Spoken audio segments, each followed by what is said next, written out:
A ver, espero que esta mañana pueda dar respuesta a algunas preguntas que usted tiene.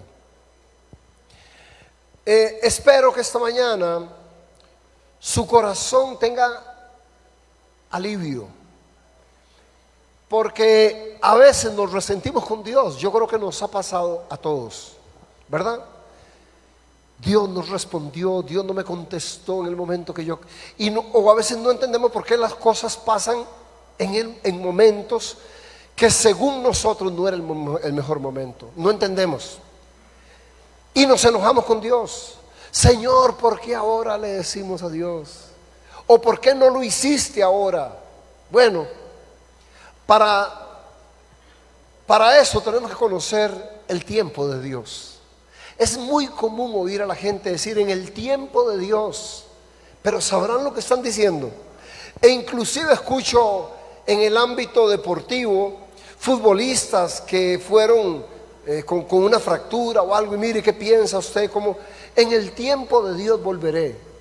Bueno, está bien, lo que están diciendo es verdad. La pregunta es si entendemos lo que estamos diciendo. Creo que hoy vamos a tratar un poquito de entender qué quiere decir el tiempo de Dios.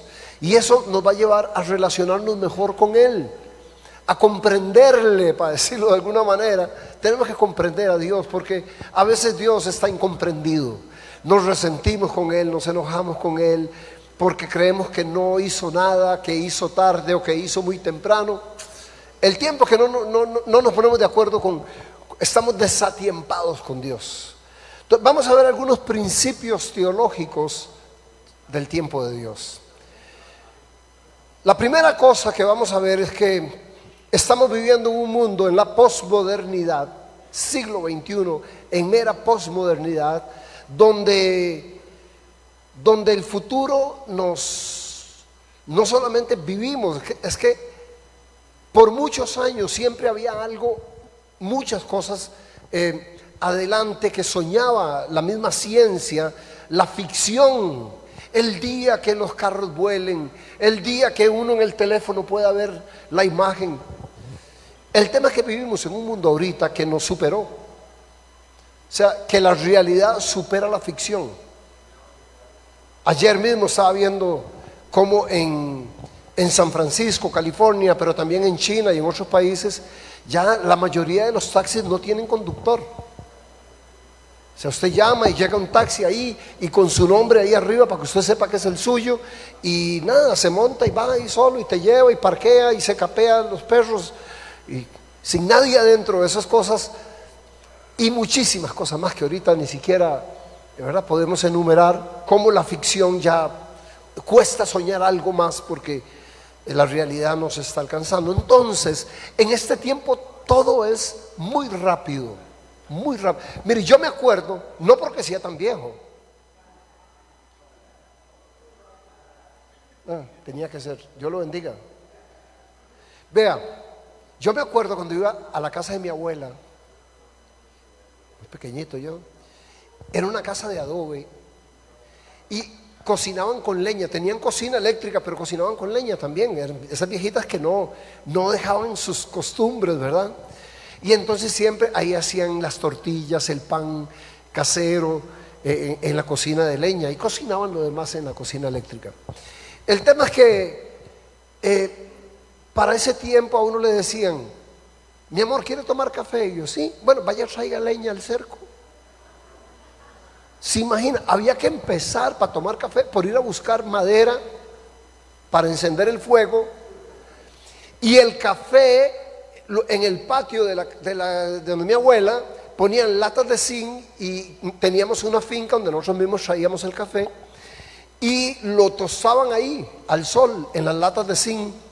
Y entonces, ¿quiere café? Había que ir a traer la leña, había que coger café de las latas, molerlo con una máquina.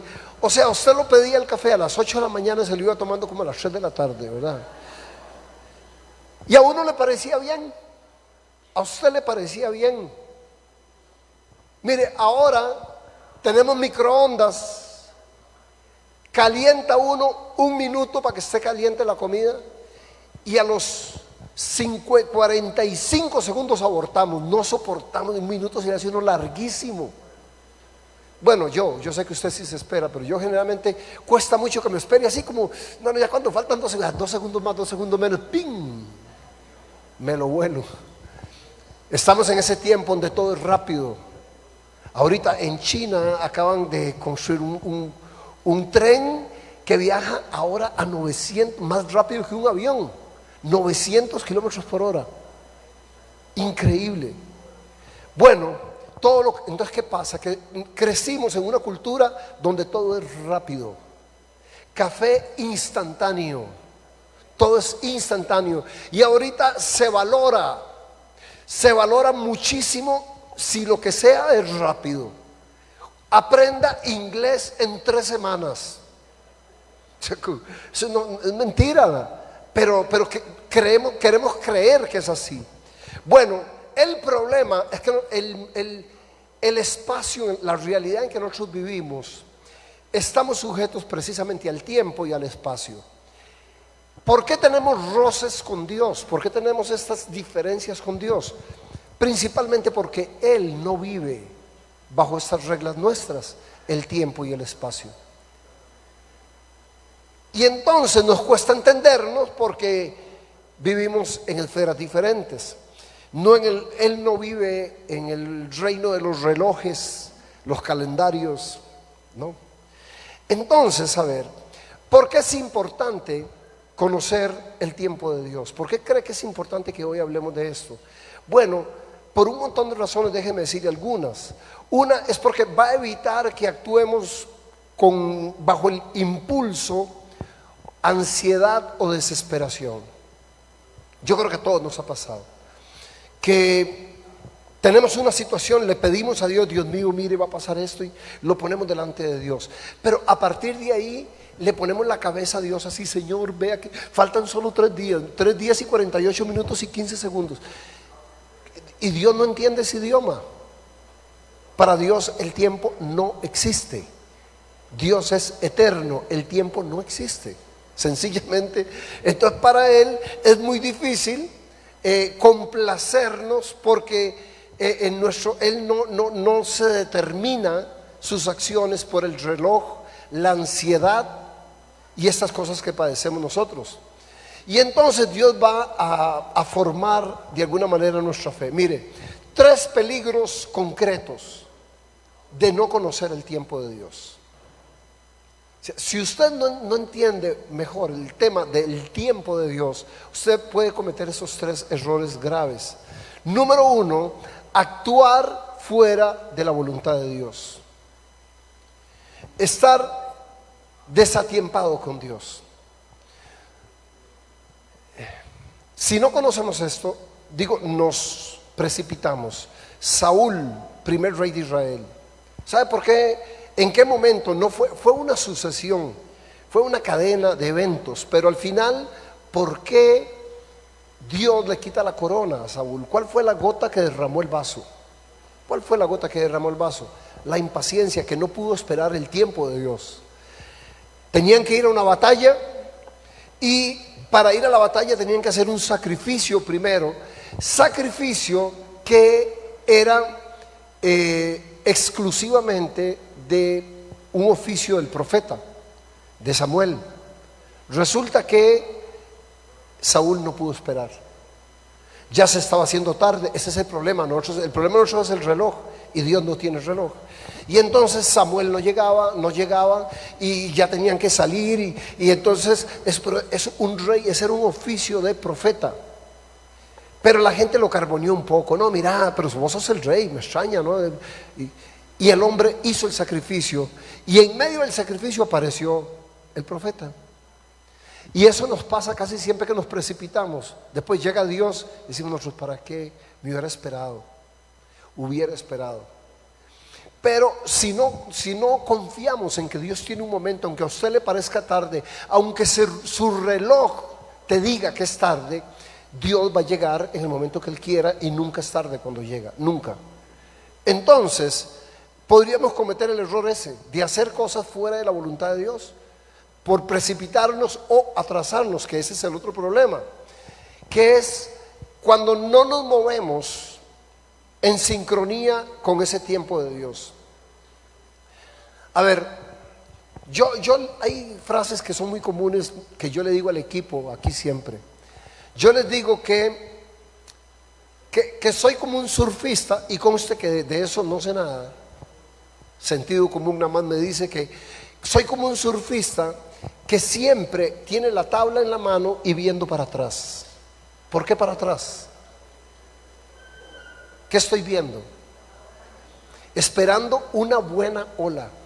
Pero yo no me tiro con cualquier poco de agua que no, esa es buena, en esa voy. Entonces, hay ese momento de Dios donde Dios te quiere bendecir, o a la iglesia o al negocio, pero hay momentos donde hay una visitación de Dios, viene una buena ola. Hermano, si usted no está viendo para atrás, si usted no se da cuenta, esas olas pasan y hay gente que se queja, que es raro, Dios no, oiga, te ha mandado 80,000 oportunidades y no has aprovechado ninguna. Entonces, ese momento donde el viento sopla y usted dice, hay que subir las velas, ese es el momento. Y en esos momentos usted, por torpe que sea, no sé si le ha pasado, las pega todas.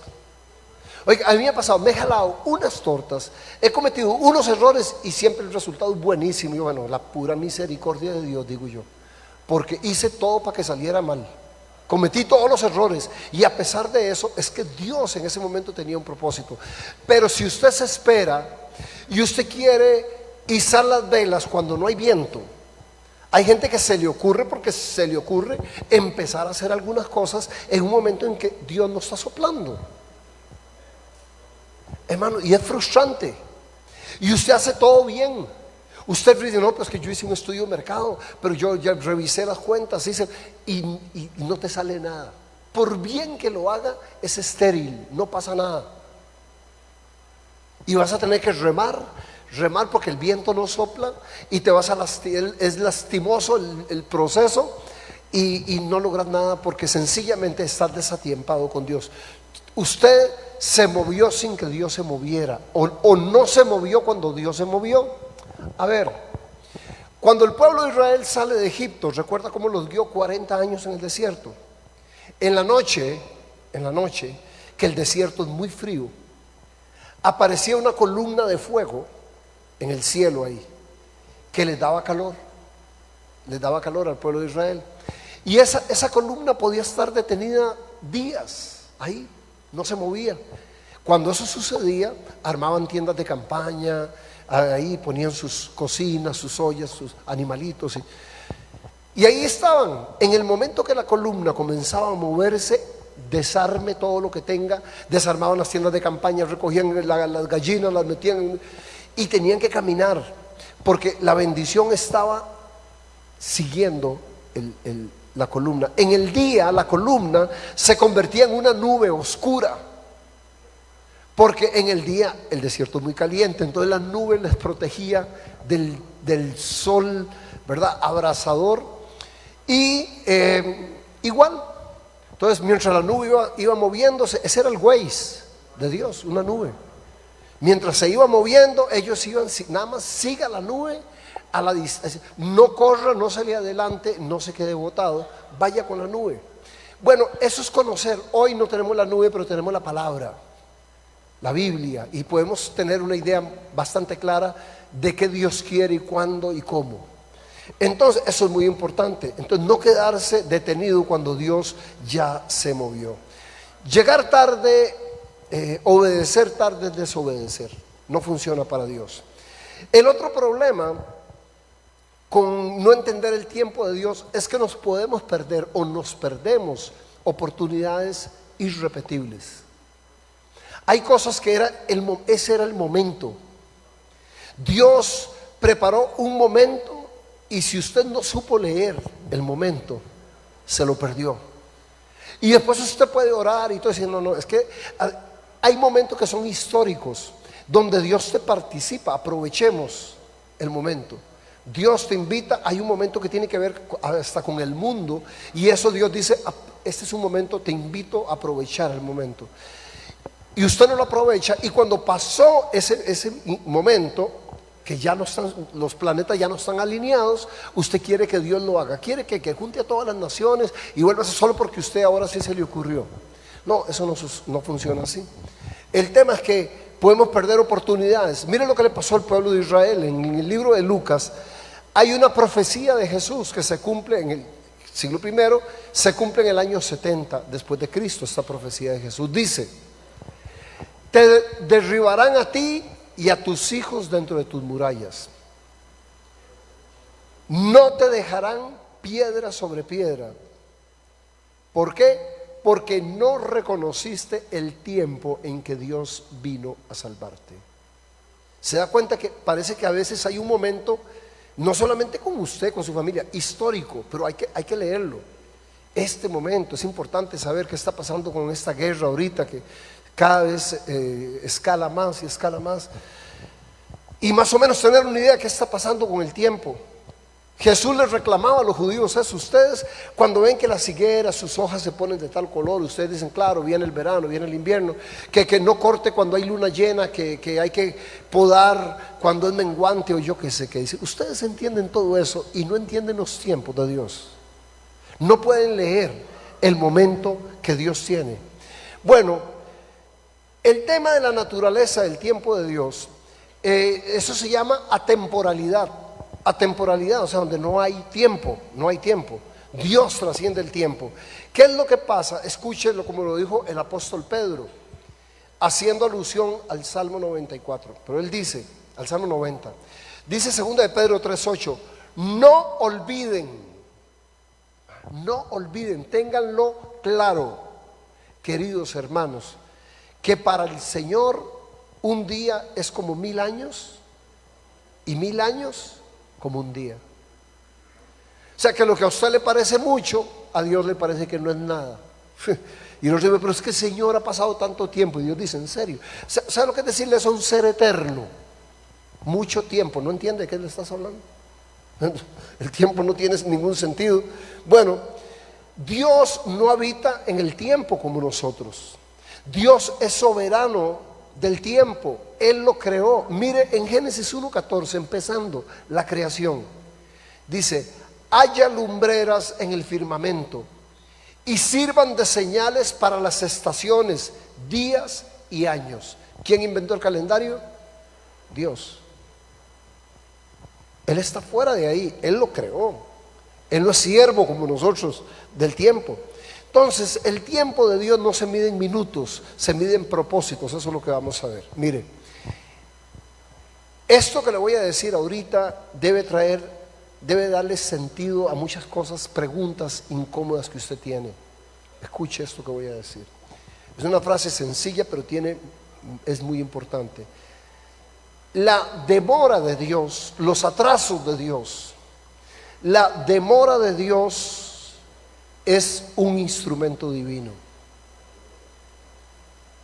La demora como instrumento divino de Dios. ¿Qué sucede? Que el tiempo de Dios es formativo, no cronológico. Vamos a irlo aclarando todavía más. Entonces, ¿qué es lo que pasa? Que cuando Dios retrasa una oración que usted, una petición suya, o la adelanta, a veces uno hace una oración y Dios dice, Señor, pero no, tampoco es así, que bueno, Dios creyó que era el mejor momento. Siempre sabe cuál es el mejor momento. Déjeme explicarlo ahorita. Entonces, ¿por qué, por ejemplo, se atrasa? Mire a José, un ejemplo. José, muchachito joven, tiene sus hermanos, su familia. Resulta que por alguna razón, él que era el menor, que generalmente el menor no es el preferido en una familia hebrea, ¿verdad? Era el primogénito, ese era después del papá, el primogénito. Pero en este caso, no sé por qué razón, el papá se encariña tanto con el menor, con José, y era el preferido. Claramente tenía un trato preferencial con él. Entonces imagínense que de hecho el punto de discordia con él y sus hermanos era un traje. O sea que todos usaban trajes corrientes, de verdad. No, al chiquito me le compraron un manto, un traje multicolor, todo psicodélico ahí. O sea, ellos con unos trajes de manta y con botas colibrí. Ah, no, el hombre con Nike y así, y los hermanillos. O sea, comenzó a generar unos celos terribles, tanto que llegaron a odiarlo, porque además de que era así de chineadito, era pesado, hermano. Porque les decía, mire, hermanillos, vengan para contarles en el almuerzo y todo así. Vieras que anoche tuve un sueño donde Dios me ponía al frente de ustedes y ustedes me... Usted sabe, no, era un dolor, era odioso, o sea, llegaron a odiarlo tanto que un día decidieron eliminarlo y se lo llevaron para el desierto ahí a hacer un mandado, y lo tiraron en una cisterna, en un pozo ahí en el medio del desierto, para que muriera ahí. O sea, decidieron eliminarlo los hermanos. Pero los sueños que Dios tenía eran promesas que Dios le había dado, que un día él iba a ser como un Mesías, ¿verdad? Minúscula. O sea, que él iba a salvar a mucha gente, incluyendo a sus propios hermanos. Pero esos sueños lastimaban a sus hermanos. Bueno, ¿qué pasa? Que entonces ve, Dios le da a usted una promesa y le dice: de ti voy a ser una mujer próspera y no sé cuánto. Y usted dice: oiga, gloria a Dios, y qué bueno. Pero saliendo nomás le chocan el carro. Mañana se le quema la casa. Y si uno dice: mejor no me hubiera dicho nada, Señor, gracias, qué bendición. O sea, lo que sucede después de las promesas que Dios le hace a José es un camino descendente. Los hermanos lo odian, lo tiran en una cisterna, lo encuentran unos comerciantes que andan por ahí por los desiertos, nómadas, y los hermanos se lo venden, ahora es esclavo. ¿Cómo va? Hacia la meta. Como un quebrado, no se supone que lo iba a prosperar y lo iba a poner encima de todo el mundo, ahora es esclavo. Bueno, lo venden en Egipto. Cuando llega a Egipto, los mercaderes se lo venden a un hombre muy poderoso allá, del ejército y amigo del faraón. Y lo compran.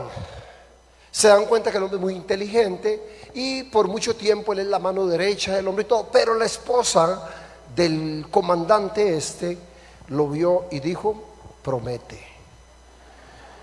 Y no sé si dijo eso, pero por ahí anda el asunto. Dicen, ¿verdad?, que por ahí anda el asunto, porque la mujer lo acosaba constantemente a José, y José, claro, primero por temor a Dios, pero yo creo que más por temor al comandante, ¿verdad? Que Dios libre, meterse con la mujer del comandante ahí, hasta ahí.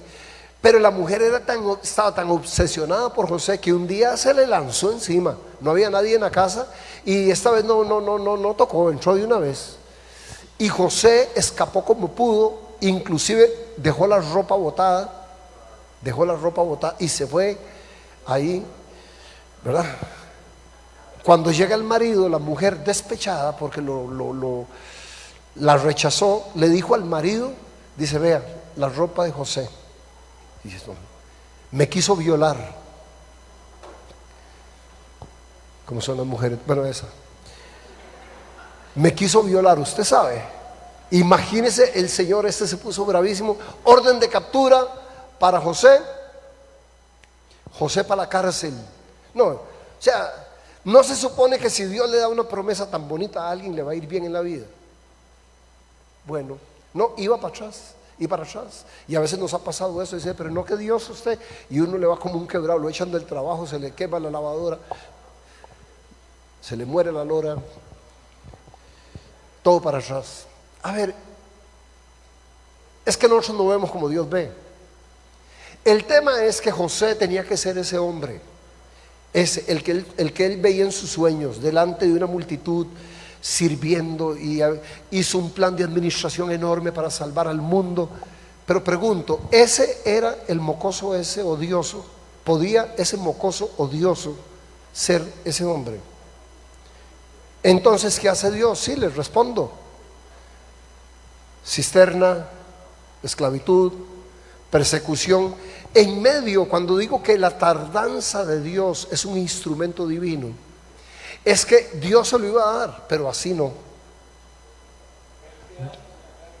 Sí, imagínate, 20 años bueno, pasó muchos años antes de que Dios cumpliera la promesa, pero cuando ese hombre subió al puesto que Dios quería, estaba formado, podía administrar bien la bendición que Dios le había prometido. Antes era incapaz. ¿Qué quiere decir? Que tal vez usted le ha pedido cosas a Dios hace mucho y no llegan, y Dios seguramente piensa, mi amor, se lo voy a dar, pero así no. Ya que me lo pidió, lo voy a formar. O sea, usted no se aguanta esto, necesita músculos. Y nos pasa por procesos a veces de humillación, depende de lo que necesitemos. Y el tiempo que necesitemos, no importa el tiempo que sea, Dios no nos va. A ver, pregunto, si usted tiene un hijo de 12 años, usted tiene mucho dinero, mucho, y ama mucho a su hijo.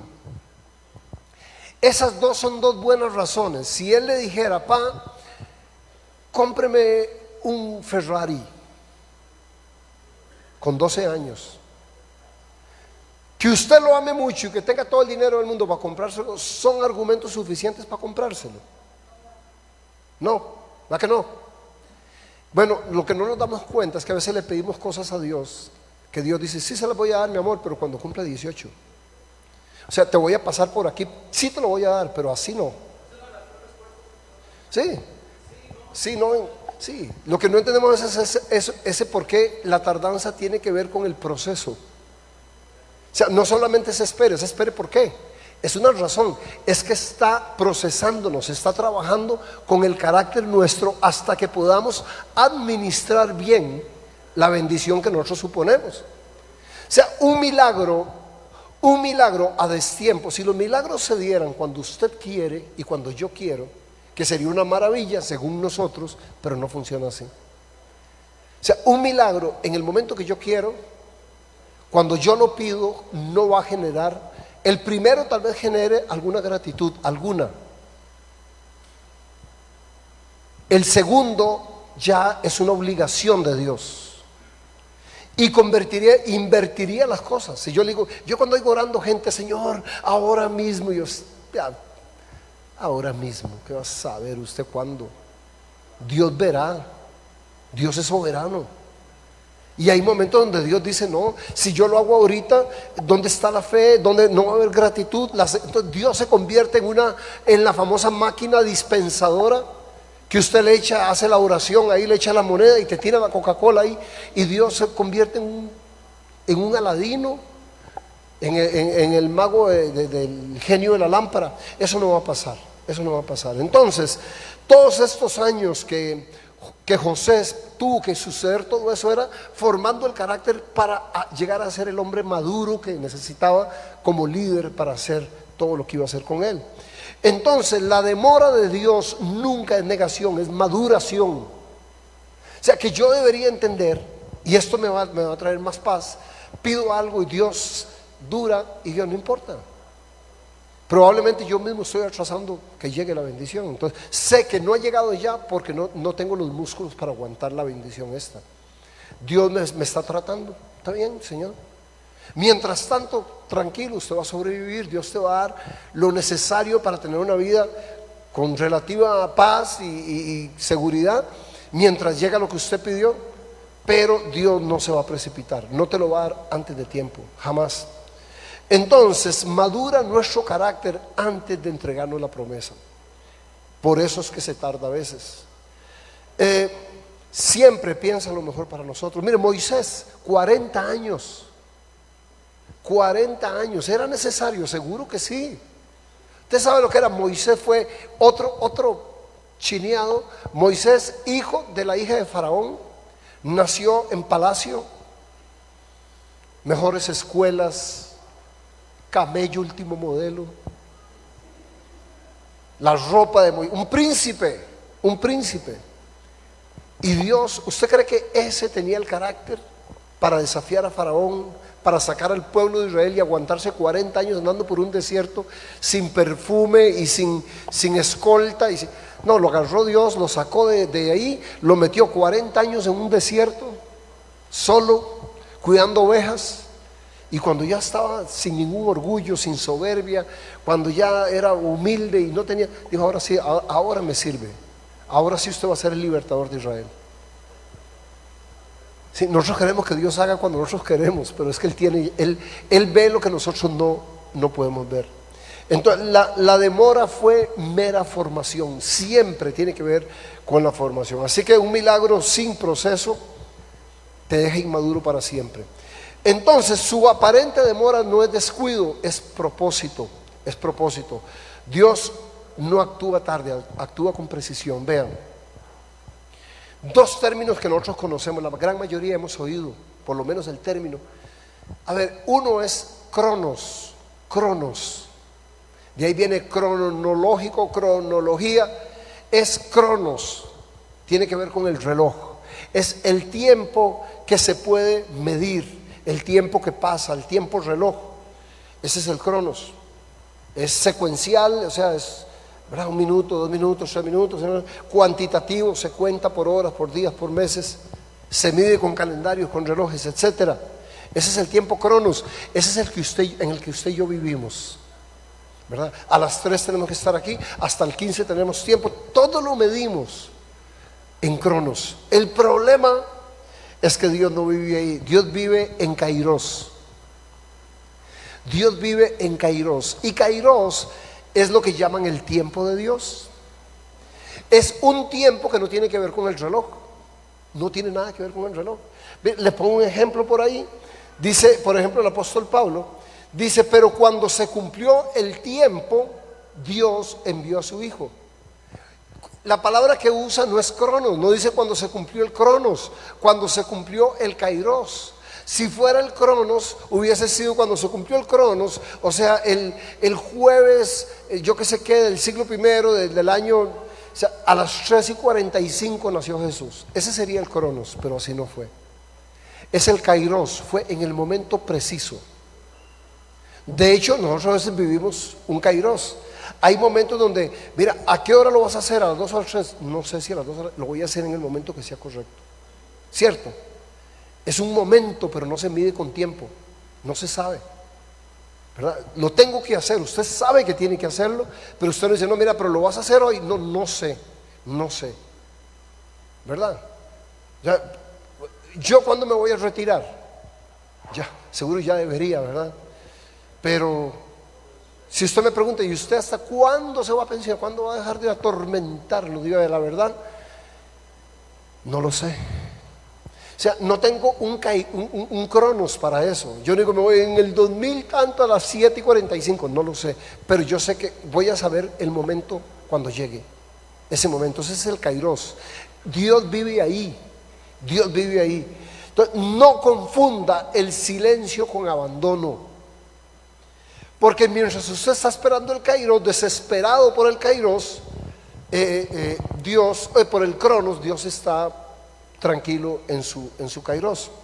Entonces Dios lo va a cumplir en su kairos, no en su cronos. Entonces, no le ponga fechas, porque Él no se mueve ahí. Él va a aprovechar el momento oportuno. ¿Cómo sabe usted cuál es ese? Ni usted sabe cuál es ese. Entonces podemos correr errores, precipitarnos. A ver, si yo me precipito, ¿puede Dios cambiar el plan? No, Dios no aborta un plan, pero si yo me precipito o me atraso, Dios tiene que variar el plan.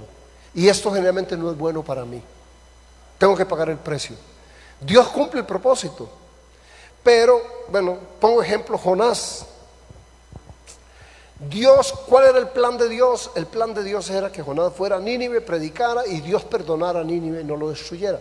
Era fácil. Entonces estaba el kairos de Dios, que era el momento en que le dijo a Jonás: ve a Nínive. Ese era el momento perfecto, todo hubiera salido bien.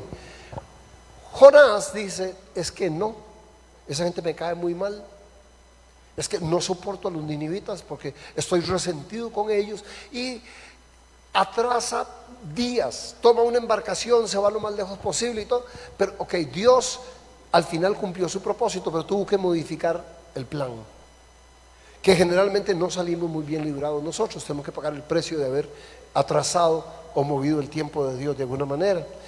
Bueno, si se puede acelerar o no. El pueblo de Israel sale de Egipto. Usted sabe que supuestamente de Egipto a Canaán eran menos de 40 días. Eso debió haber sido. Ese era el kairos de Dios. Él lo veía así. Si salen ahorita, en 30 y pico días están allá. Pero la desobediencia, ellos, ¿cuántos años duraron? 40. Si nosotros no entendemos lo que Dios quiere hacer, podemos, y a veces nos quejamos que porque Dios se tardó tanto. ¿Por qué 40 años? Por usted mismo. Porque no hemos aprendido a leerlo. ¿Cuántos errores cometimos en medio del proceso? Y entonces queremos irnos como Jonás para Tarsis y que al final cuando venga todo salga igual. No, Señor. Hay un momento, si no obedecemos en el momento, Dios tiene que modificar el plan y eso a la larga nos va a salir más caro que haber obedecido desde el principio. Mire, hay un caso muy interesante cuando el kairos de Dios alguien lo movió. Es muy interesante. María, la mamá de Jesús, logró hacer eso. Eso no es doctrina, eso no crea que todo el mundo lo puede hacer o es algo que se debe hacer, pero hay un antecedente. Alguien movió el reloj de Dios. Porque en las bodas de Caná, María le dice a Jesús, ¿recuerda la historia? ¿Verdad? Hijo, mire, aquí se acabó el vino. Y Jesús hasta claramente se ve con un poco de enojo, le habla un poquito golpeado a la mamá. Y dice, mujer, ¿qué tienes conmigo? No ha llegado mi hora. O sea, no ha llegado el momento, el kairos. Había un momento en que Jesús tenía que mostrarse como el Mesías, pero ese no era el momento. Él tenía otro plan, iba a ser seguramente el sermón del monte, ¿verdad? Cuando él bajaba ahí delante de una multitud, hacía el debut mesiánico. Pero María le dice, no me puede hacer una vueltica antes, como Mesías. Y Jesús no le gusta y le dice, no, mamá, o sea, ¿qué le pasa? No ha llegado mi tiempo. Al final Jesús, que era así, dice, bueno, la verdad, ya tengo los 30 años, tenía que tener 30 años para poder hacer milagros. Un día les explico por qué. Tenía que tener 30 años. Y bueno, hacerlo ahora no es una reunión la gente no va a saber qué pasó. Se va a tomar el vino y nunca va a saber qué fue porque yo lo convertí. Y bueno, y salvo, el muchacho parecía primo o algo de Jesús, el de la boda. Dice, lo voy a salvar ahí. Pero oiga, como sea, logró María que Jesús se adelantara a su propósito. Pero no cuente con eso usted. María lo logró, yo no lo voy a intentar. La pregunta del millón: ¿por qué Dios no responde nuestras oraciones como queremos? ¿Por qué? A veces decimos, pero es una persona buena, Señor, mire, él ha sido fiel, y comenzamos a cuestionar a Dios, como diciendo, Dios, ¿qué le pasa? Usted no se ha dado cuenta, como que todo lo que usted le está diciendo, Dios no lo sabe ya. ¿Qué le puedes decir? Mire, pero ¿cómo? Si mi abuelita que ha sido tan una santa, y usted no puede decirle nada a Dios que no sepa. ¿Usted cree que es por majadería que las cosas pasan? No. Si Dios responde, si da respuestas antes de tiempo, del tiempo de Él, si las diera en el tiempo suyo, no en el de Él, la promesa se convierte en una carga y no en una bendición. Ejemplo, porque a veces las frases suenan así como muy nebulosas. Ejemplo, el hijo pródigo. Ese es un ejemplo. Señor, quiero mi herencia ya. Yo no voy a esperar hasta que usted se muera como deben ser las. No, yo quiero mi plata ya. Y ¿recuerdan lo que pasó? ¿Estaba preparado para eso? No. O sea, si Dios nos contestara, muchas veces somos el hijo pródigo. Señor, deme la bendición ya. O sea, sáneme ya, bendígame ya, deme el trabajo ya. Y no podemos, porque nosotros no vemos lo que Él ve. Entonces no entendemos y le reclamamos a Dios.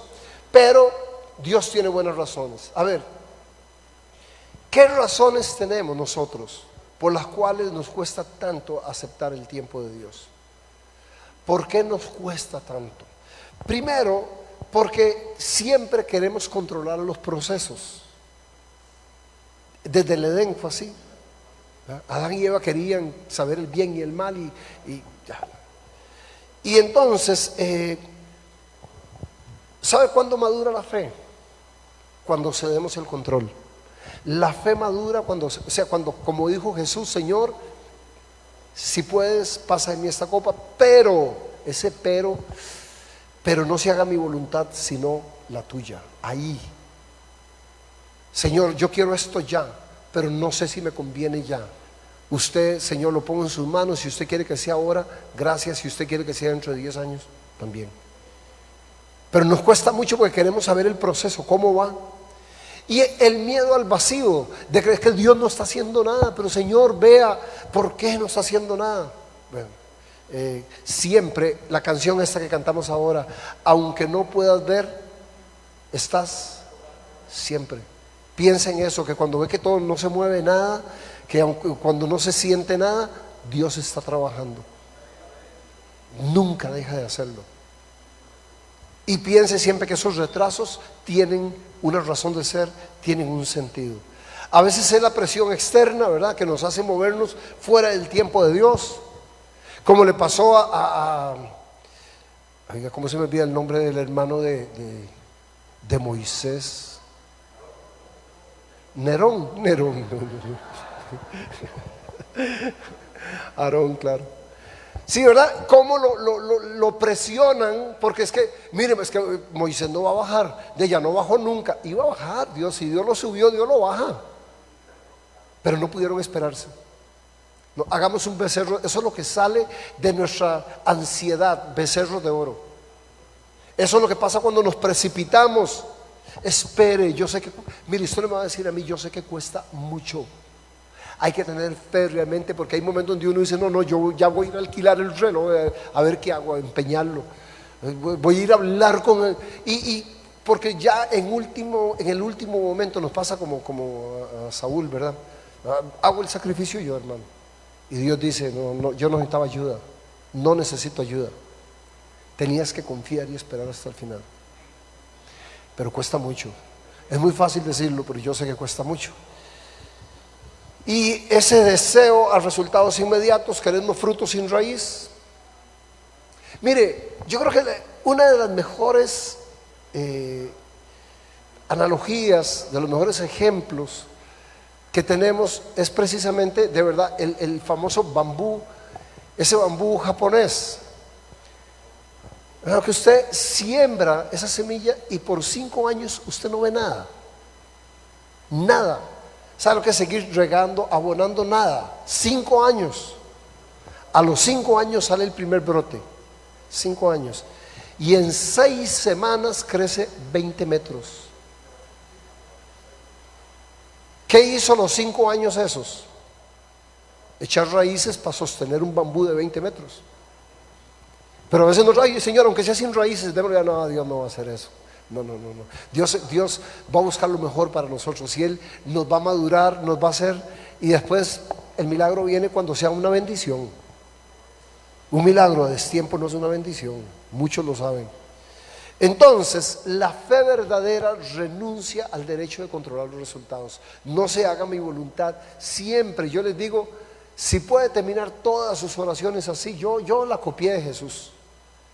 Cuando pido algo siempre, Señor, pero no se haga mi voluntad, sino Señor, necesito esto este mes, pero ya sé, ni para qué le digo. Mire, Dios tiene una mañita que si usted le dice cómo hacer las cosas, ¿sabe qué va a hacer? Exactamente lo contrario. ¿Qué maña tiene? Oiga. Y es que dígame, ¿qué consejo le podemos dar a Dios nosotros?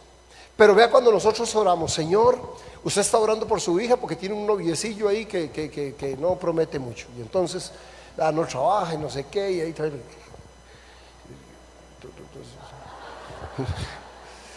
Y usted comienza, Señor, quítale a ella esa fascinación por él, y que ese muchacho, que Dios lo bendiga, pero largo, Señor, llévatelo como para Siquirres o algo así.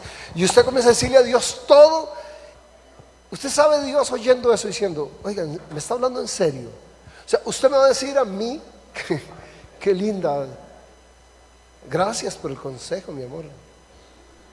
No, voy a hacer exactamente todo lo contrario. Dios, ¿se acuerdan cuando yo les digo, aquí todo el mundo sabe, ¿cuál es mi oración preferida?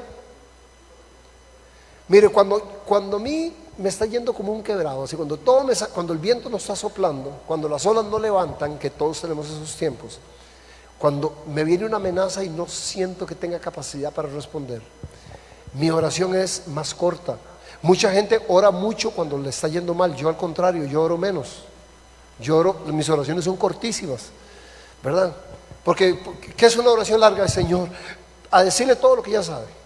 Señor, vea que si me quitan eso, entonces ahora qué voy a hacer, porque si no, no sé.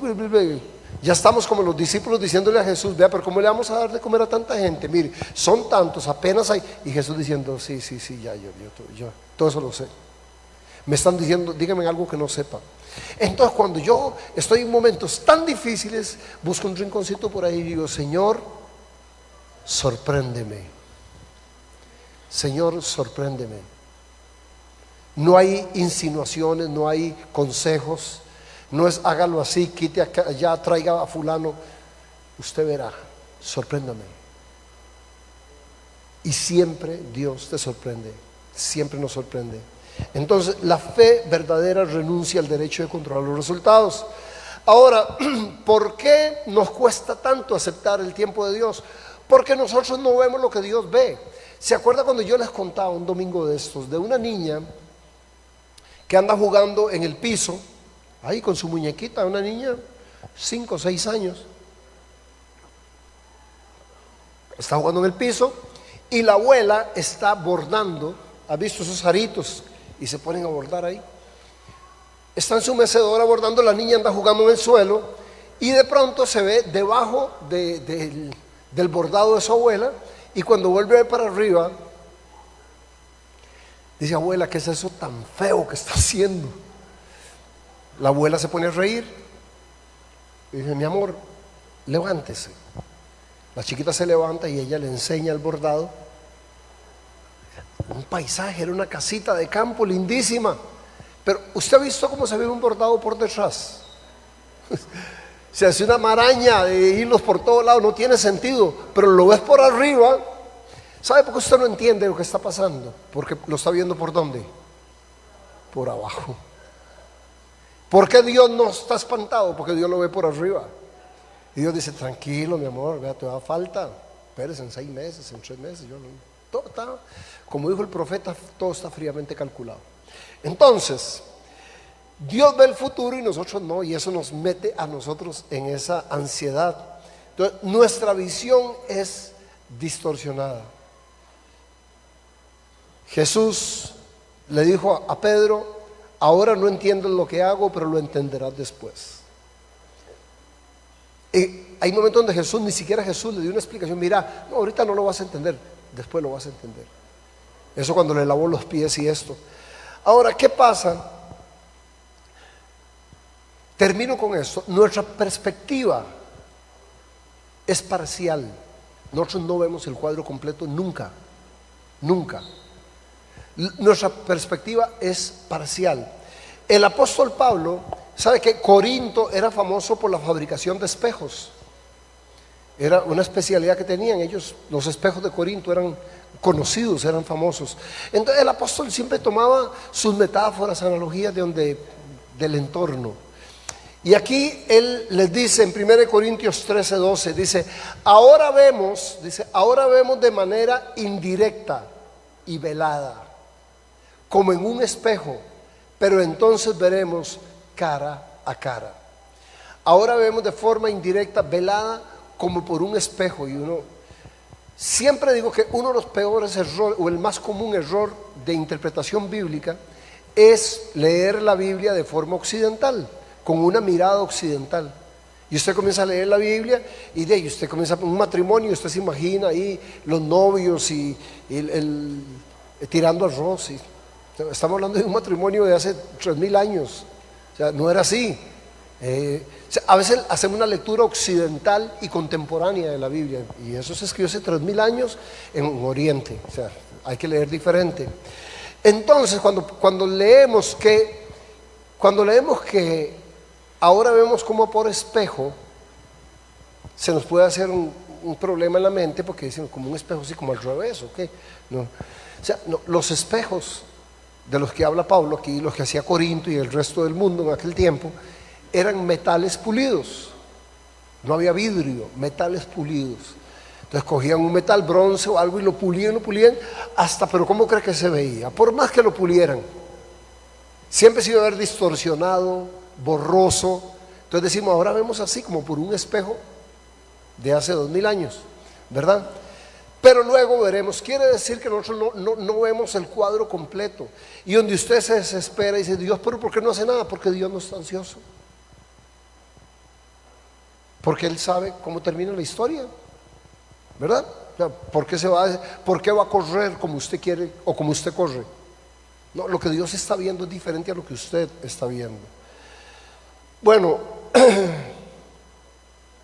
el último problema, termino con este, el último problema es que creemos que si Dios nos ama, que la rapidez y el amor son como inseparables, como indivisibles, amor y rapidez, ¿verdad? Entonces, si usted me ama, va a tratar de complacerme cuanto antes. Tiene sentido, ¿verdad que sí? Un poco, sí. Se ve cruel que uno por gusto, pero es que lo digo, es que con Dios no funciona así. Recuerde el tema de Lázaro. O sea, Lázaro tenía tal amistad con Jesús que es sorprendente la amistad que tenía con él y con Marta y su hermana, con María.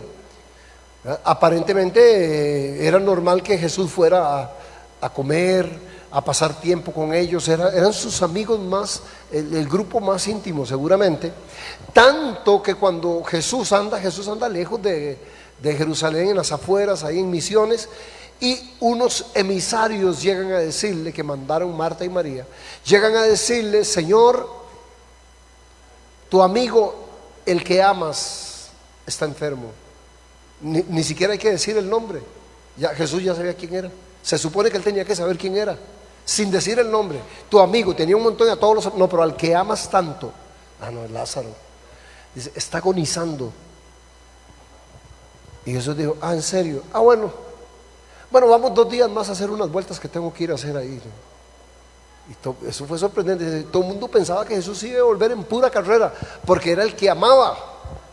O mínimo hubiera mandado una palabra de ahí, Lázaro se sano. No, dice, no, vamos a hacer unas vuelticas ahí que tengo que hacer 2 días más, esperando llegar 4 días después. Obviamente que Lázaro estuviera muerto y bien muerto, porque no podía ser 3 días ni 2 días, porque según los judíos el alma de las personas quedaba 3 días todavía alrededor de la tumba. Y entonces Jesús iba a romper, por eso es el milagro más grande del Nuevo Testamento, un muerto de 4 días. Si lo hubiera levantado a los 3 días, hubieran dicho los judíos, bueno, es que es posible porque como el alma queda, pero después de 3 días ya era imposible. Por eso Jesús lo resucita al 4.º día.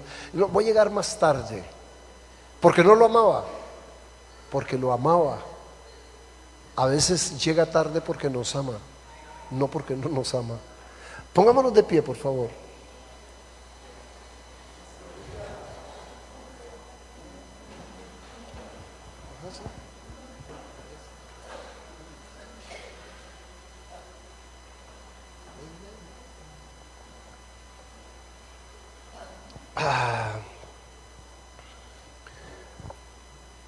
Dios es bueno, aunque no lo entendamos a veces.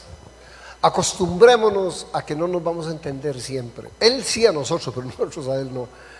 Él lo dijo así como el cielo o la tierra son mis pensamientos de los de ustedes, sí. Pero cuando entendemos eso, para mí es importante el tiempo de Dios. O sea, haga peticiones y no use el reloj. Dígale, Señor, usted sabe que necesito esto en tu tiempo, Señor.